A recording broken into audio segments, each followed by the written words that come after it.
स्वामी, आज आपके मुखमंडल पर विषाद क्यों छाया हुआ है? क्या कारण है? कारण तो स्वाभाविक है, मैं उसका उपाय सोच रहा हूँ। कारण स्वाभाविक है और उपाय नहीं मिलता, ऐसी क्या बात है? मैं प्रतिदिन हर पल भोलेनाथ के दर्शन करता था, परंतु कई दिनों से भोलेनाथ भवन से बाहर ही नहीं निकले। मैं दर्शन भी नहीं कर सका, इसलिए मेरा मन व्याकुल है।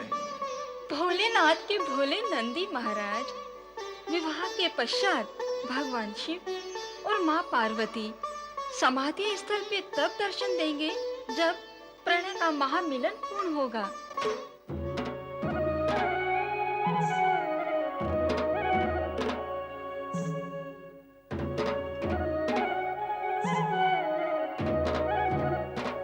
इस समय जगत की समस्त चिंताओं से मुक्त हो जाओ देवी।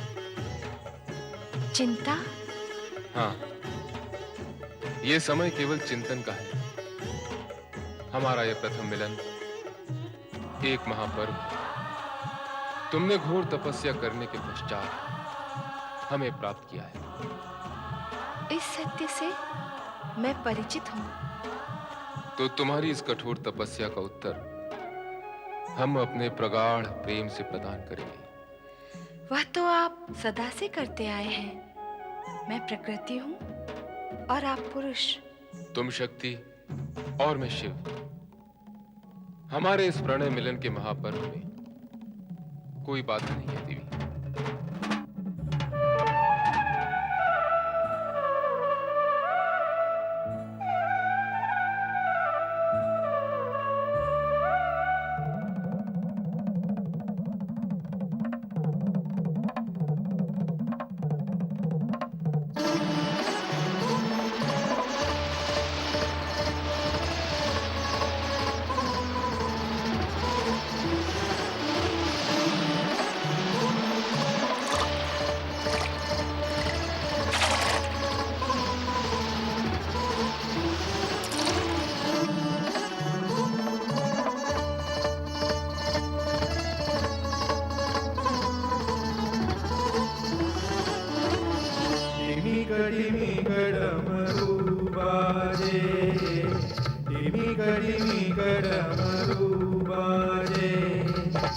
शंकर के संग गौरा साजे, शंकर के संग गौरा साजे, शंकर के संग गौरा साजे, डिमी कड़ी मरु बाजे, डिमी कड़ी मरु बाजे।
शिवनी कंठ में भुजंग है डाला, गौरा के कंठ मोतियन माला।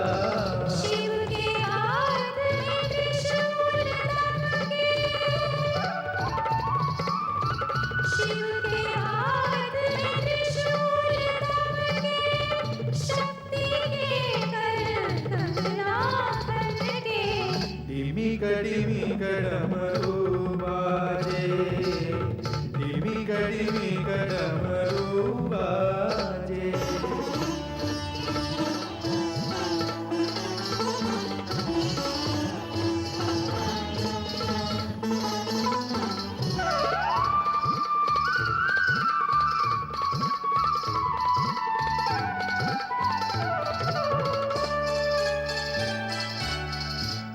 मस्तक पे चंद्र की शोभा, मस्तक मंदाकिनी आभा।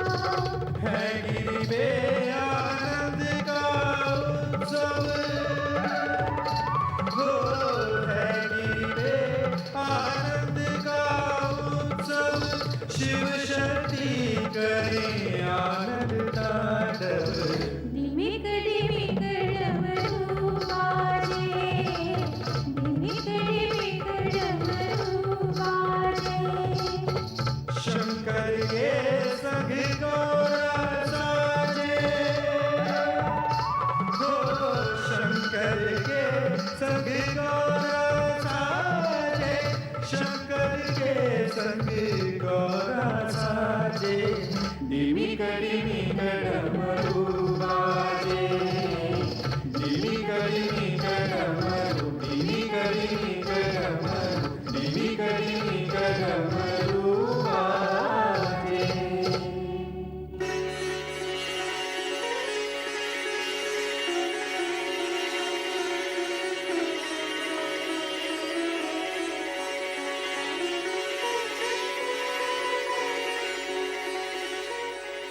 शिव पार्वती महामिलन के पश्चात शिव लीला द्वारा ऐसे रूप जाल की रचना आरंभ हुई जिससे तारकासुर मृत्यु के निकट आता गया। यद्यपि भगवान शिव ने देवराज इंद्र को तारकासुर के वध का आश्वासन दिया था, फिर भी देवराज तारकासुर के भय से मुक्त नहीं हो पाए। भोलेनाथ ने हमें आश्वासन दिया है कि शीघ्र ही हमें तारकासुर के भय से मुक्ति मिल जाएगी। असुराधिपति महाबली तारकासुर की जय! असुराधिपति महाबली तारकासुर की जय! महाबली तारकासुर की जय! रुक जाओ, तुम लोग स्वर्ग में प्रवेश नहीं कर सकते। परंतु क्यों? स्वर्ग में हमें प्रवेश करने से रोकने का कारण? स्वर्ग लोक तुम्हारा नहीं है, महाबली तारकासुर का है। और जब तक तुम लोग महाबली तारकासुर को स्वर्ग का अधिपति स्वीकार नहीं करोगे, तब तक हम तुम्हें स्वर्ग में प्रवेश नहीं करने देंगे। ये कैसी हठधर्मी और उद्दंडता है मेघासुर? स्वर्ग का अधिपति इंद्र होता है, इसीलिए जब तुम्हारे स्वामी ने अनाधिकार रूप से स्वर्ग पर अपना अधिकार प्राप्त किया, तो उनके वरदाता ब्रह्मा जी ने उन्हें स्वर्ग से बहिष्कृत कर दिया।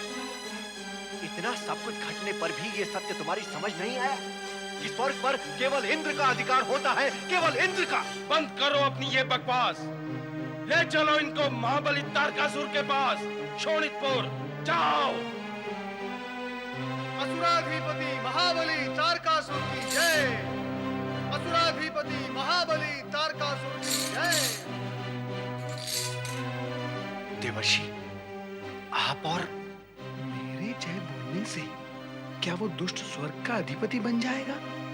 देवराज संकट टालने के लिए कुछ शब्द इधर करने पड़ते हैं, किंतु उनके अर्थ उधर नहीं हो जाते। नारायण नारायण। अर्थात नारद लीला। समय की बलिहारी है। क्या खुसर फुसर चल रहा है? फूसर नहीं, केवल घुसर। प्रयत्न कर रहा हूँ कि महाबली तारकासुर के जय घोष करने का सत्य इनकी बुद्धि में घुस सके। बोलिए, असुराधिपति महाबली तारकासुर की जय! असुराधिपति महाबली तारकासुर की जय! असुराधिपति महाबली तारकासुर की जय! इंद्र ने महाबली तारकासुर का जय घोष कर उन्हें स्वर्ग का अधिपति स्वीकार कर लिया। इंद्र के साथ साथ सभी देवताओं ने स्वीकार कर लिया है। भगवान शिव ने मुझे तारकासुर को समझाने का आदेश दिया है, मैं वही जा रहा हूँ। और आप सब भी जय घोष करते हुए स्वर्ग का मार्ग पकड़ लीजिए। नारायण नारायण। असुराधिपति महाबली तारकासुर की छोड़ दो इन्हें। असुराधिपति महाबली तारकासुर की असुराधिपति महाबली तारकासुर की चलो महाबली तारकासुर को यह समाचार देते हैं कि देवताओं ने उनका जय घोष किया और उन्हें स्वर्ग का अधिपति स्वीकार किया। चलो। स्वर्गाधिपति दानवराज महाबली तारकासुर की जय हो। ये तुम क्या कह रहे हो मेघासुर? जो सत्य है वही कह रहा हूं महाबली। देवगढ़ हमारी शक्ति और सामर्थ्य से भयभीत हो गए हैं। उन्होंने स्वर्ग पर आपका आधिपत्य स्वीकार कर लिया है। यही उपयुक्त समय है जब स्वर्ग पर आक्रमण कर हम उस पर अधिकार प्राप्त कर सकते हैं। वाह वाह मेघासुर वाह। कभी कभी हमें लगता है कि तुम हमसे भी अधिक बुद्धिमान हो। तुम्हारा परामर्श सुनकर हमें अत्यंत प्रसन्नता हुई। देवगण भयभीत होंगे, कुछ भी नहीं कर पाएंगे। आक्रमण की तैयारी करो। नारायण नारायण। ये भूल कदापि ना करना दैत्यराज।